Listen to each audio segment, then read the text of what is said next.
Good morning, everyone. This morning, we would like to discuss about what is hazard map. But before we start, by the way, my name is Aljon Yango, together with my co-reporter for this morning. Good morning, everyone. My name is Novi Daon. I will report about what is hazard map. So, a hazard map is a map that highlights areas that are affected by or vulnerable to a particular hazard. They are typically created for natural hazards such as earthquakes, volcanoes, landslides, flooding, and tsunamis. Hazard maps help prevent serious damage and deaths. An example of hazard map here in Impasabong, Bukidnon. It is located at Municipal Hall and Municipal Gymnasium. A hazard map is a map that highlights areas that are affected by vulnerable to a particular hazard. They are typically created for natural hazards such as earthquakes, volcanoes, landslides, flooding, and tsunamis. Hazard maps help prevent serious damage and deaths. Good morning, everyone. I'm Rachel Pontas, and I will reporting my topic, identify hazard sites. First is the natural hazard. These are the natural hazards: earthquakes, volcanic eruptions, tsunami, floods, droughts, wildfires, landslide, hurricanes, tornadoes, blizzards, heat waves, lightning strikes, avalanches, meteor impacts, pandemics, or natural origin. Natural hazard due to natural process of the earth and its atmosphere. These processes can be caused by geological forces, movement of tectonic plates, lead to earthquakes, volcanic eruptions. Second is the man-made hazard. These are the man-made hazards. The industrial hazard, chemical spills, nuclear accidents, air pollution, water pollution, deforestation, oil spills, chemical contamination, waste management, noise pollution, electronic waste, transportation, energy infrastructure, terrorism, war and conflict, and cyber attacks. Man-made hazards are primarily caused by human activities and can occur intentionally or unintentionally. Some of the main reasons for man-made hazards. Third is the health hazard.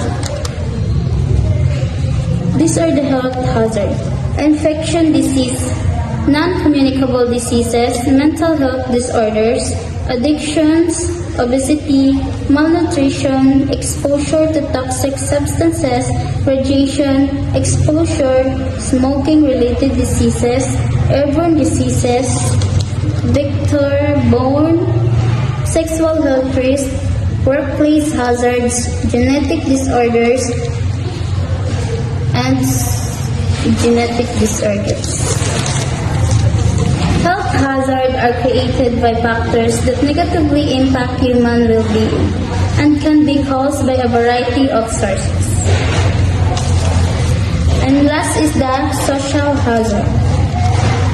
First is the poverty, homelessness, crime, social inequality, discrimination, political instability, war and conflict, lack of education, social isolation, bullying and harassment, substance abuse in communities, unemployment, overpopulation, and cultural conflict and civil unrest.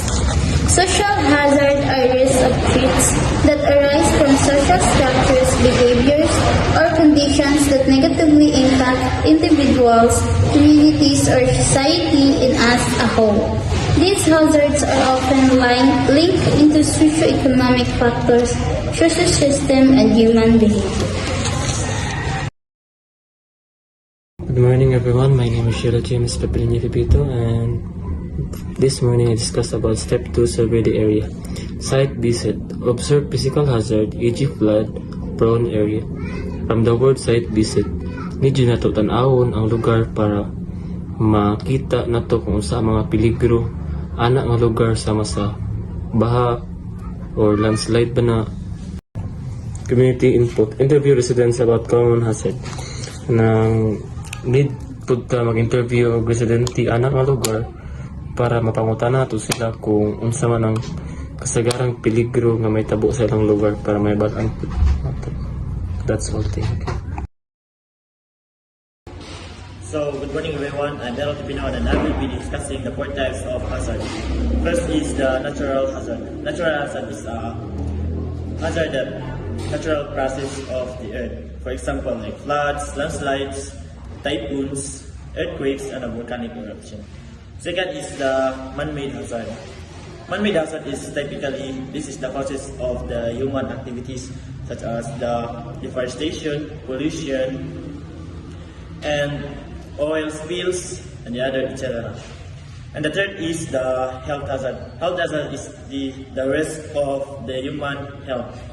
So health hazard is, there are 4 different types of health hazard. First is the biological hazard. Biological hazard is like, for example, is like bacteria, viruses, and predators like COVID-19. Second is the chemical hazard. It's harmful substances like pesticides, toxics, and chemicals. Third is the physical hazards, like for example the noise, radiations, extreme temperatures, and unsafe work environments. Fourth is economic hazard, poor posture, repetitive movements, and improper lifting techniques. Fifth is the psychosocial hazard, stress, workplace harassment, and mental health concerns. And the last types of hazard is the social hazard. This is definitely the health of the human behavior like crimes, corruptions, thief robberies, and other. Thank you. Good morning, everyone. This morning, I will discuss about the step 3 of hazard map, utilizing existing data. From our perspective, utilizing existing hazard map, local government assessment, and disaster agency reports is crucial in preparing for a mitigating potential disaster. These resources provide valuable data on areas that are prone to specific hazard like flooding, earthquakes, or landslide. By using them, individuals, communities, and authorities can make informed decisions about land use, infrastructure development, and emergency preparedness. Like for example, in our town in the province of Bukidnon, the local government provides earthquake hazard maps that highlight areas. Residents in this zone are encouraged to build elevated homes or relocate to safer areas to reduce the risk of damages. For using hazard map is help to every individual in the community to reduce the disaster or hazard in our community. Like for example, the people living in sa mga farm, sa mga bukid-bukid. So when it comes of disaster, maka-prepare sila because we have a hazard map. Next is review historical data or past hazard. Understanding past disaster helps in predicting and preparing for future events. In historical data gives insight into frequency, severity, and impact of hazard, allowing for better planning and response. If a place has experienced a strong typhoons or earthquake before, it is likely to happen again. Learning from past experience helps communities implement implement more effective disaster mitigation strategy. Like for example, a decade ago, a typhoon of Yolanda caused massive destruction in our region. By studying past term patterns and damages, our disaster response team improved evacuation plan and built stronger shelters, reducing casualties in recent storm. So, by understanding past disaster, kita nga mga tao kay nakaagi naman tato sa mga past nga mga namang-agi nga mga typhoons, paka-prefer na ta kung asa ta mo paingon o unsa atong pangdalon when it comes sa mga disaster nga gaabot sa atong country. So, Step 4. Categorize hazard by location. First, we have the residential areas, business zone, public spaces, and critical facilities. Residential areas. First example, we have the weak buildings. Houses or apartments that are old or built poorly which could break or collapse in bad weather or during an emergency. Second one, we have the overcrowding. When too many people live in small space, it can be hard to move around and becomes harder to stay safe in an emergency. And we have the business zone. Example, the fire hazards. Business with things that could easily get fire like chemicals, paper, or old wiring, and not enough safety measures to stop fires. Second, we have the waste management issues. If trash isn't picked up or stored properly, it can cause health problems and attract pests like rats. So, public spaces. We have the first example.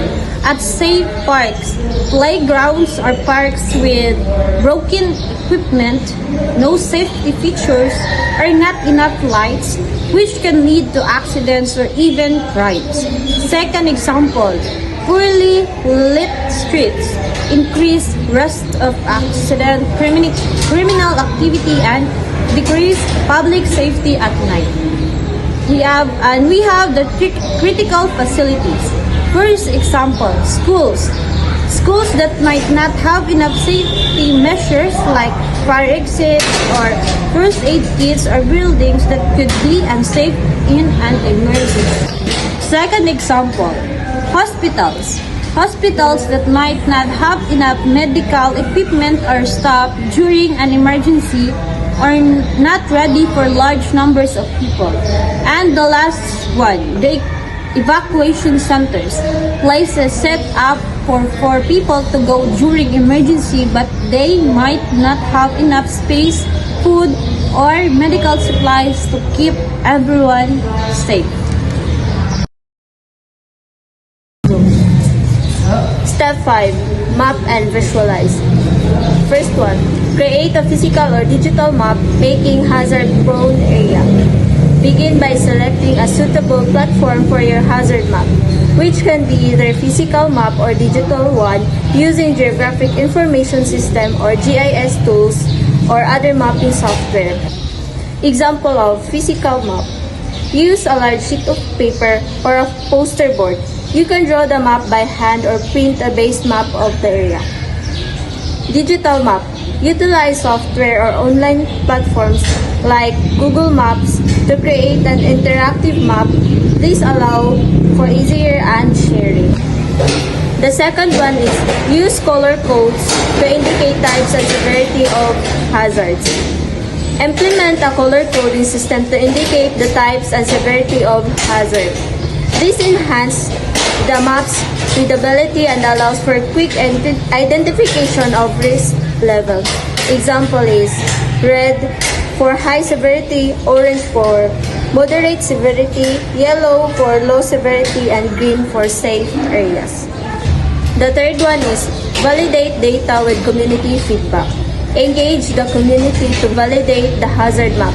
This step is crucial for using accuracy and relevance of the data collection. Example is community engagement. Organize workshop or Survey where community member can provide feedback on the identified hazards and suggest additional areas of concern. My name is Joshua Jalong. I will report step 6 on hazard map, analyze and prioritize. Number 1 is assess rates based on frequency, impact and vulnerability. For example of frequency, how likely is a particular hazard to occur?